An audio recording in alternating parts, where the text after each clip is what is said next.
Hey there, welcome back to the channel. They ignored your worth when it mattered most. They dismissed your presence like it was replaceable. They made you feel like an option, a convenience, something to be picked up and dropped whenever it suited them.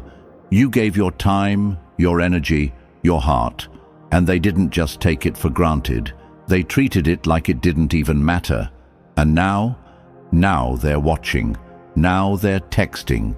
Now they're begging for access to the very peace they once disrupted. But here's the truth. What they're begging for now is what they disrespected before. And that is not love. That's regret. This video is not about bitterness. It's about clarity. It's about power. It's about standing firm in your self-worth so deeply that their return no longer shakes you. Because most people don't realize this. You don't need someone to apologize to heal. You need to stop letting their actions decide your value. There was a time you would have replied instantly. There was a time you would have been thrilled just to hear from them. But that time is over. Because now you see them clearly. You see the silence. You see the manipulation. You see the inconsistency not as confusion, but as disrespect. And you're not confused anymore. You're calm, you're focused. You've grown past the point of needing their attention to feel worthy. Marcus Aurelius said, "If someone can prove me wrong and show me my mistake in any thought or action, I shall gladly change. I seek the truth, which never harmed anyone. The harm is to persist in one's own self-deception." Let that sink in, because today we're ending the self-deception. We're no longer begging to be seen. We are the light. We are the standard. In this video, I'm going to give you 8 unshakable mindset shifts and strategies rooted in Stoic philosophy that will help you respond not with anger, but with power. You'll learn how to hold your peace when they return, how to stay grounded when they chase, and how to build a life so full that they can no longer reach the version of you they once disrespected. I want you to drop this in the comments before we begin. I will never shrink again for someone who couldn't see my value. This is your moment, not to go back, but to go beyond. Number 1. Respect starts with you, not them. The reason they didn't respect you before wasn't just because they were blind to your value. It's because you didn't enforce the standard. You gave too many chances. You stayed silent when they crossed the line. You explained your worth instead of embodying it. But here's the truth. What you tolerate teaches people how to treat you. In the past, you kept showing up with love, thinking that your consistency would open their eyes. But you were speaking the language of loyalty to someone fluent in convenience. And now that you've pulled away, now that you've gone silent, they're panicking. Not because they finally see you, but because they feel your absence. That absence is now louder than your presence ever was. This is why Stoic philosophy teaches emotional discipline, not as a punishment to others, but as a gift to yourself. Epictetus once said, "Don't explain your philosophy, embody it." That means your self-respect shouldn't be something you talk about. It should be something you live daily. You don't chase what disrespects you. You don't lower your frequency to meet someone in their confusion. You hold the line, because true power is quiet. It doesn't beg. It doesn't perform. It simply walks away when the standard isn't met and watches who notices the silence. And now that they're noticing, you don't need to prove anything. Let them feel the weight of your absence. Let them realize that what they once dismissed is no longer available. You're not being cold. You're being clear. This isn't payback, it's protection. You've risen, and with that rise comes a new requirement. If they want access to you, they must now meet you at the level of your worth. not their memory of who you used to be. So the next time they come back around, remember this: respect isn't something you demand from others, it's something you command from within.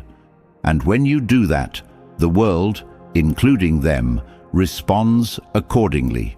Drop this in the comments if you're reclaiming your standard today. I don't chase respect, I embody it. Number 2. Your absence spoke the truth. Their ego couldn't hear. When you stopped showing up, when you stopped replying, when you walked away from the disrespect, they didn't get it at first. They thought it was a game. They thought you'd come running back, but days turned into weeks. And that silence they once found amusing became deafening, because your absence wasn't just silence, it was truth. It was a mirror that forced them to sit with themselves. And here's the thing: people don't like mirrors, especially not the ones that expose how selfish, careless, or blind they were. But you didn't leave to punish them. You left to protect yourself. And now they're begging, not because they suddenly became wise, but because the weight of your absence is heavier than they expected. You see, psychologically, we don't crave what is easy. We crave what makes us feel. And when you took your energy away, it created an emotional vacuum. The ego hates emptiness. The ego hates losing control. And now they're spiraling, not because they love you deeply, but because they never thought they'd lose the access they took for granted. The Stoics knew this, as Marcus Aurelius wrote, "The best revenge is to be unlike him who performed the injury. Your strength is in your evolution. You didn't shout, you didn't blame, you didn't seek revenge. You simply became unavailable. And that quiet power, your absence filled with growth, is what's haunting them now. So don't let their return convince you that your silence was wrong. It was the boldest truth you ever delivered. Let them sit in that realization. Let them come back changed, not just emotional, because until they've earned their way back, your silence remains sacred, and that right there is the beginning of your peace. Number 3, their regret is a reflection, not your reward. When they come back with teary eyes, apologies, and "I didn't know what I had until it was gone," don't be flattered, be focused. Regret isn't always love. Regret is often a reaction to consequence. It's the ego realizing it lost control. It's the discomfort of watching you glow without them. See, they didn't value your presence when it was consistent. They valued their comfort. They valued having someone loyal, available, and emotionally generous. But now that you've reclaimed all that energy for yourself, they're uncomfortable. That's what regret often is: discomfort in the face of someone else's evolution. It's not always a sign of growth on their part. And if you're not careful, you'll let their regret become your weakness. You'll confuse it with real change. But the Stoics taught us something powerful here. As Epictetus said, "It is not he who reviles or strikes you who insults you, but your opinion that these things are insulting." Translation: it's not what they say now that matters. It's what you choose to believe about it. Their regret is a mirror. It reflects your worth, your strength, and everything they failed to appreciate. But that reflection isn't your reward. It's just a signpost, a reminder that you grew, that you survived what was meant to break you, that you became someone they can no longer ignore. And you didn't do it to make them jealous or to win them back. You did it to finally win yourself. Because when you start showing up for yourself unapologetically, the people who only valued you when you were shrinking can't handle the version of you that's now standing tall. So when they come back saying, "I miss you," don't melt. Stay rooted. Ask yourself, do they miss me, or do they miss having power over me? Do they miss me, or do they miss what I gave without boundaries? Because if they are not returning with changed behavior, deeper awareness, and earned access, then their regret is just a whisper from the past, and you're not going backward. You're not chasing closure. You are closure, and your life moving forward in peace is the loudest message they'll ever receive. Number 4, forgiveness doesn't mean access. They think because they apologized, they deserve another chance. They think because they finally see your worth, you're obligated to let them back in. But here's what they fail to realize. Forgiveness is about peace, not permission. You can forgive someone deeply and still never speak to them again. You can release the weight of what they did without reopening the door they once slammed in your face. Just because someone regrets their actions doesn't mean they've earned access to your healed version. The Stoics understood this distinction. As Seneca said, "A wise man is content with himself. He can live in harmony with those who are different from him, but he is not dependent on them." That means you can be at peace, you can be free of resentment, and still say no to their return. Forgiveness is an act of strength, but allowing someone back into your space without growth, without accountability, without change, that's not strength, that's self-betrayal. And you've come too far to betray yourself again. When they beg to come back, look not at their words, but at their patterns. Don't be moved by their tears, be moved by their effort. Real change is consistent, it's quiet, it's respectful. If they're trying to rush back into your life, skip over the pain they caused and just get things back to normal. They're not really sorry. They're just uncomfortable with the consequences of your boundary. So stand firm. You don't owe them access. You don't owe them a second chance. You owe yourself peace. Forgiveness is internal. Access is earned. One is healing. The other is a decision. Choose wisely. Because letting them back in too quickly tells them that disrespect has no lasting consequence. And you are not a revolving door. You are not available on demand. You are sacred space now. Let them knock. Let them wait.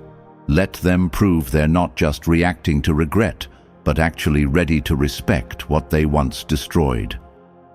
Number 5. Your glow-up isn't for revenge, it's for resurrection. They didn't respect you when you were soft, loyal, consistent. They didn't value your love when you gave it freely. They confused your empathy for weakness, your patience for desperation. But now they see you rising. Now they see the glow, the strength, the peace in your eyes. And suddenly they want a seat at your table again. But let's be clear, your evolution is not their reward. It's not a performance. It's not revenge. It's a resurrection. You brought yourself back to life when they left you for emotional dead.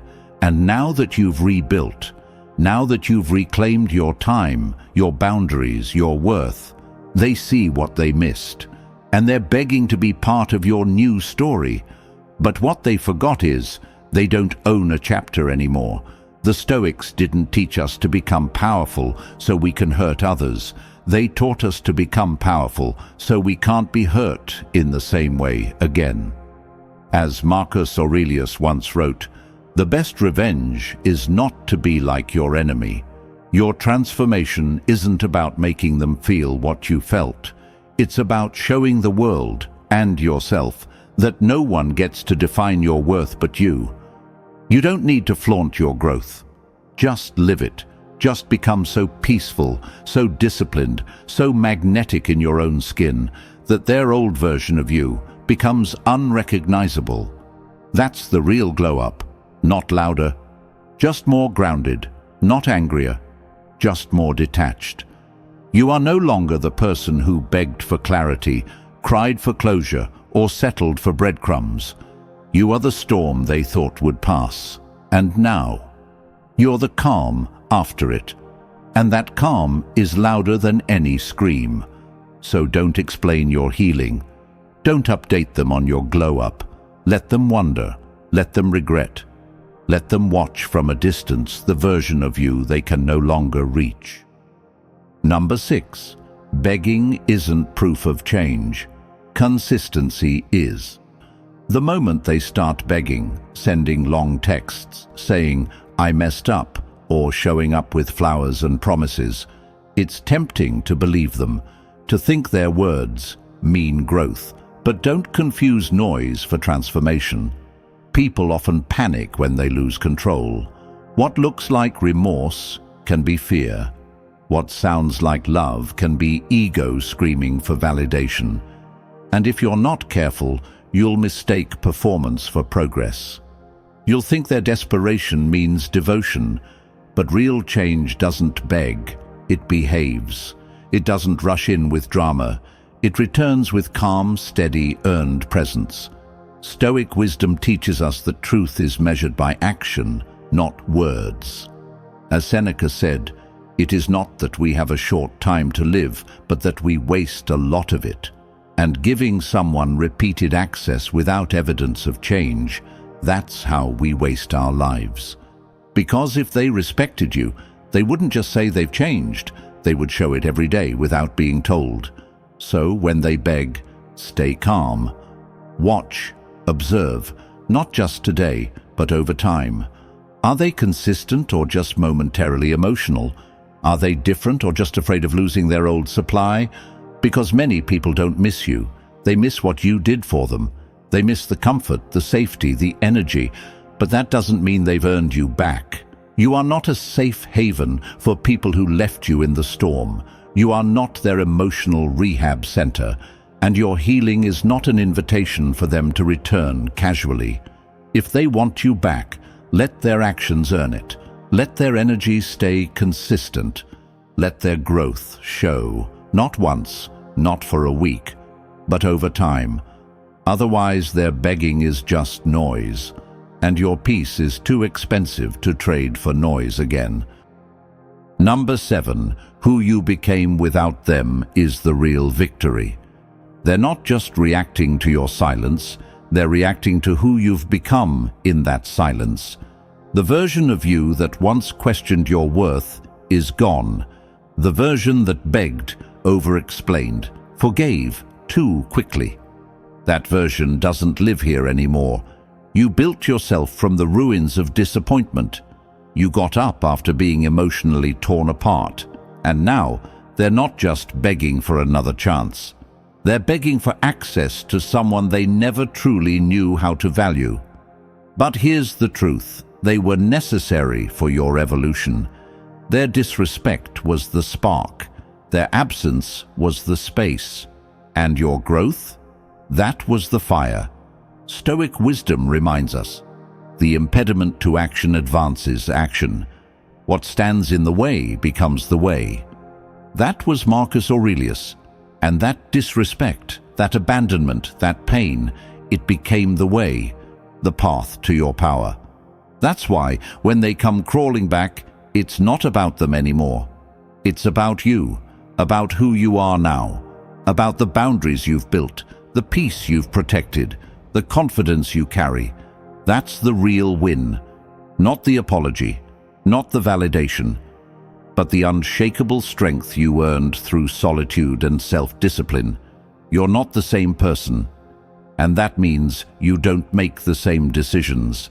Just because they're begging doesn't mean you have to respond.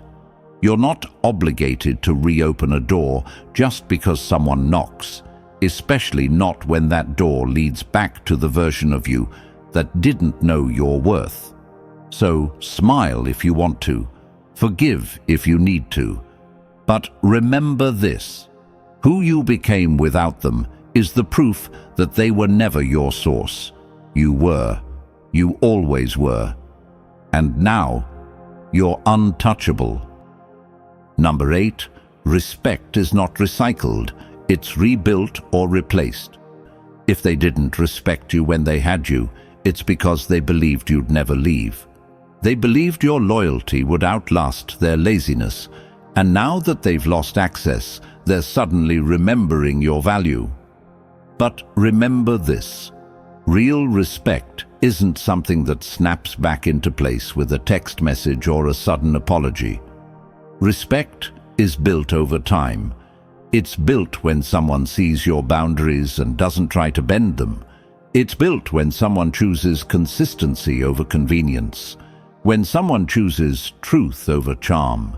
Most people don't beg because they've changed. They beg because your silence exposed what they took for granted. Stoic philosophy teaches us to be anchored, not easily swayed. As Epictetus said, don't explain your philosophy, embody it. You don't need to explain why you walked away. You don't need to justify your silence or your strength. Embody it. Be the person who commands respect simply by existing, not by shouting, not by proving, but by being so firm in your peace that anything less than real love can't even reach you. If they want back in, the old rules don't apply. The old dynamics are dead.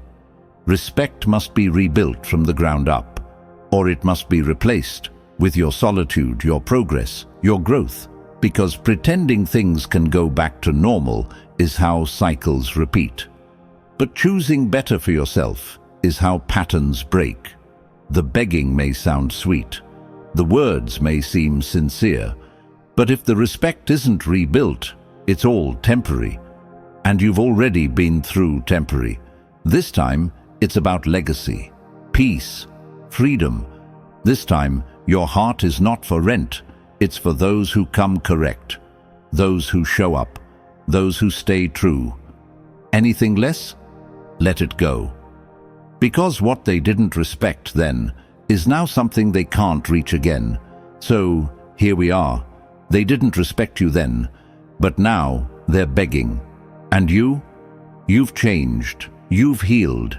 You've become someone that doesn't need to be chased to feel worthy. Someone who doesn't need an apology to move forward. Someone who doesn't crumble when silence replaces attention. You've stepped into your power, and they feel that now. That's why they're back. Not because they suddenly became better, but because you did. But let's make one thing clear. You are not required to return to the place that broke you just because someone finally realizes your value. That realization came too late. You are no longer available for disrespect, disguised as regret. You are no longer emotionally starving, waiting for breadcrumbs. You are no longer the person who begged to be chosen. You choose yourself now. Remember what the Stoics taught us. He who is brave is free. You have reclaimed your freedom, and freedom means you get to decide who has access to your life, your energy, your love. It means you get to say, "Thanks for the apology, but I'm not going back to who I was just to make you feel better." Every time you stayed silent, every time you chose growth instead of revenge, every time you healed instead of begged, you became stronger. So don't let one message, one apology, one moment of weakness undo all of that. This is your time now, and you don't need to prove anything to anyone. Your peace is your proof. Your growth is your revenge. Your silence, that's the loudest message you'll ever send. If this video gave you clarity, if it reminded you of your worth, hit that like button, subscribe to the channel, and turn on the notification bell, because we're not done growing, we're just getting started. Until next time, stay strong, stay grounded, and never let anyone make you question your value again.